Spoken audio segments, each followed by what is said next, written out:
Hello welcome back to Vedas well. എന്നാൽ നമുക്കൊന്ന് ടൗണിൽ വരെ പോയാലോ? ലച്ചുക്കുട്ടിയുടെ അച്ഛനും ഇവിടെ ഇല്ലായിരുന്നു കേട്ടോ. അങ്ങനെ വന്നപ്പോൾ ഒന്ന് പുറത്തോട്ട് പോകാമെന്ന് വിചാരിച്ചു. നമ്മൾ നേരെ പോയത് സ്റ്റുഡിയോയിലോട്ടാണ്.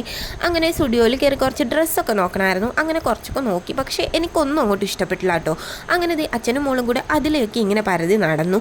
എന്തിന് നടക്കുമെന്ന് ആർക്കറിയാം. ഞാനൊന്നും എടുത്തില്ല കേട്ടോ, എനിക്കൊന്നും ഇഷ്ടമായില്ല. അത് ഇവരും ഉണ്ടായിരുന്നു കേട്ടോ നമ്മളുടെ കൂടെ.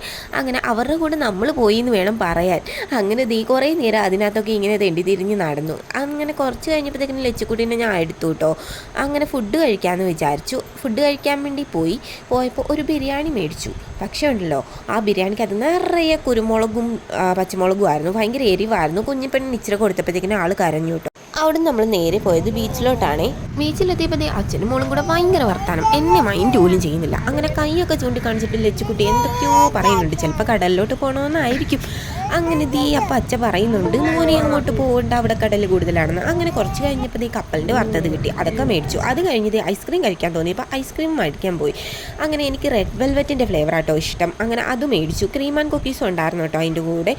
ചേട്ടൻ ഐസ്ക്രീം ഇഷ്ടമല്ല കേട്ടോ. എല്ലാവരും എന്തെങ്കിലും ആഗ്രഹം പറഞ്ഞാൽ അത് നടത്തി കൊടുക്കണ്ടേ. അതുകൊണ്ട് ലച്ചുക്കുട്ടിനെ കടലിലൊന്ന് ജസ്റ്റ് കൊണ്ടുപോയി. പിന്നെ ഉപ്പിലിട്ട പൈനാപ്പിളും മാങ്ങയും മേടിച്ചു. അത് കഴിക്കുന്ന എക്സ്പ്രഷനാണ് കേട്ടോ അത്. പിന്നെ നമ്മൾ പോയത് വീടിൻ്റെ അടുത്തുള്ള ഒരു കടപ്പുറത്തോട്ടാണ്. അവിടെയും നല്ല കടൽ കൂടുതലാണ്. പൊഴിയും കടലും ഒന്നിച്ച് കിടക്കുക. ഇതാണ് കേട്ടോ ആ കപ്പലിൽ നിന്ന് താഴെ പോയ ലൈഫ് ബോട്ട്. ഒരെണ്ണം ഇവിടെ കേട്ടോ വന്നത്. അങ്ങനെ നേരെ കാതുകുത്താൻ പോയി. സെക്കൻഡ് അടിക്കാൻ പോയതാണ്.